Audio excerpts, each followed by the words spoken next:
అండి. మీకోసం మీకు వైఎస్ఆర్ ప్రభుత్వంలో కూడా మీకు వచ్చిన ఆపదలన్నీ మేము చూసామండి. మీ భార్య గారు మీ కొడల గారు ఎంత బాధపడ్డారు. మేము ప్రతి ఆడబిడ్డకు కూడా బాధపడ్డామండి. చిట్టా గ్రామం నుంచి కూడా మేము భోజనాలు కూడా చేయలేదు. ఎంతో బాధపడ్డారండి. మా మగవాళ్ళు కూడా ఇంట్లో టీవీ చూసుకుంటా కూడా ఎట్లా వచ్చింది ఏంటి మనకి ఆపద, ఎట్లా వచ్చింది ఏంటి, చంద్రబాబు గారికి ఆపద వచ్చింది, మన ఎవరు చూసుకుంటారు, ఎవరు పట్టించుకుంటారో అనుకున్నారండి అందరూ కూడా. ఎవరు అన్నాలు కూడా తెలియలేదండి అప్పుడు కూడా. మాకు అలాంటి పరిస్థితి ఇప్పుడు మా ప్రెసిడెంట్కి వచ్చింది. శ్రీను కూడా చాలా తలెత్తుకోకుండా బతుకుతున్నాడు, బాగా బాధపడుతున్నాడు. మేమందరం చూస్తున్నాం ఆ బాధ. మా సీనియర్లు కూడా అంత బాధపడుతున్నారు. చంద్రబాబు నాయుడు గారు ఎట్లా బాధపడుతున్నారు, మా సీనియర్లు కూడా అలాగే బాధపడుతున్నారు. ఆయన న్యాయం జరగాలి. మన గవర్నమెంట్ లో ఎంత అసభ్యకరంగా అసలు ఏంటండి అసలు. చంద్రబాబు నాయుడు గారు ఆ కొలుకుపూడి శ్రీనివాసరావు గారి మీద చర్యలు తీసుకొని అతన్ని తక్షణం తిరువూరు నియోజకవర్గం నుంచి తప్పించాలి. తప్పించకపోతే చాలా ఇదిగా ఉంటుంది. మా చుట్టాలందరం వచ్చి మేమందరం ఆత్మహత్యలు చేసుకుంటాం, లేడీస్ అందరం. ఇది మాత్రం గ్యారంటీ. ఆ కొలిపూడిని తొలగించకపోతే మేము పోరాడతాము.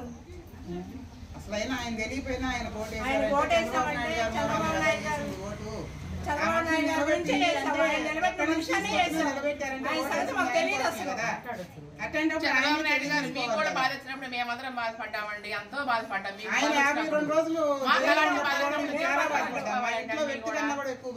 ఇప్పుడు మా మనిషి మరి అట్లా ప్రభుత్వంలో చర్య తీసుకోవట్లేదు అసలు.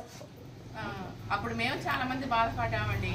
అందులో మా గురించి కూడా మీరు చూసి కొద్దిగా కనికరించి అట్లా చేయాలని ఇప్పుడు ఇబ్బందుల్లో ఉన్నాం, బాధల్లో ఉన్నాం. మీరు కనికరించి చర్య తీసుకోవాల్సిందిగా కోరుతున్నాము. అండి మాది చిట్టాల గ్రామం తిరువురు మండల నియోజకవర్గంలో కొలుపూడి శ్రీనివాసరావు గారు ఆయన అరాచకాలను మేము భరించలేకపోతున్నాం. తుమ్మలపల్లి శ్రీనివాసరావు గారు మా సర్పంచి. ఆయన బైక్ని నోటికి వచ్చినట్టు మాట్లాడి మెసేజ్లు పెట్టి తన పర్సనల్ సెక్రటరీగా రమ్మని నోటికి వచ్చినట్టు మాట్లాడిందంట. తన ఉద్దేశం ఏంటండి? ఆడవాళ్ళు అంత హీనంగా కనపడుతున్నారా? ఎవరి కోసం చేస్తుంది ఆయన? నోటికి వచ్చినట్టు మాట్లాడితే గ్రూపులను ఆడవాళ్ళని గ్రూపులు వాళ్ళు పొదుపు మీటింగ్లు పెట్టుకుంటే అక్కడికి వెళ్ళి నోటికి వచ్చినట్టు మాట్లాడిందంట. ఏ ఊరు వెళ్ళినా ఎక్కడున్నా సరే ఆడవాళ్ళని నోటికి వచ్చినట్టు మాట్లాడుతుందంట. ఆయనకి ఏముందని ఆయనకంత ఇదేంటండి? చంద్రబాబు నాయుడు గారు ఇన్ని రోజుల నుంచి మేము ఎంతసేపు ఎక్కడికి వస్తే అక్కడ మాట్లాడుతున్నా పోరాడుతున్నా అయినా కానీ పట్టించుకోవట్లేదు. ఈ గవర్నమెంట్ తరఫున మాకు ఎటువంటి ఉపయోగం లేదు.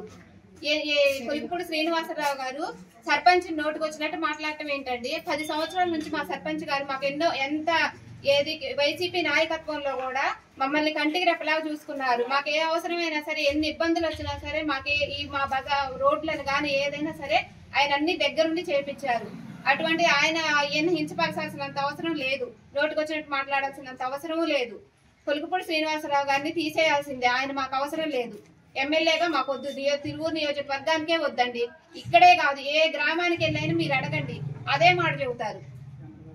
తీసుకొచ్చి ఎమ్మెల్యేగా నిలబెట్టారంటే మేము ఆయన కోసం ఎంతో పోరాడి ఎంతో మంచి అభివృద్ధి చేస్తాడని మేము రయ్యం బొగులు కష్టపడి తిరిగాము ఆయన అమ్మడబడి. కానీ లాస్ట్ మాకు చెప్పు చూపించాడు. చూడండి ఎట్లా చేశాడు. మా ప్రెసిడెంట్ గారిని వాళ్ళ భార్య గారిని ఆత్మహత్య చేసుకుని హాస్పిటల్ విజయవాడ తీసుకెళ్తే అక్కడ లాభం లేదంటే హైదరాబాద్ తీసుకెళ్ళారు. ఇప్పుడు సీరియస్ గా ఉంది. ఏం చేయాలి? మా పరిస్థితి ఏంటి అసలు?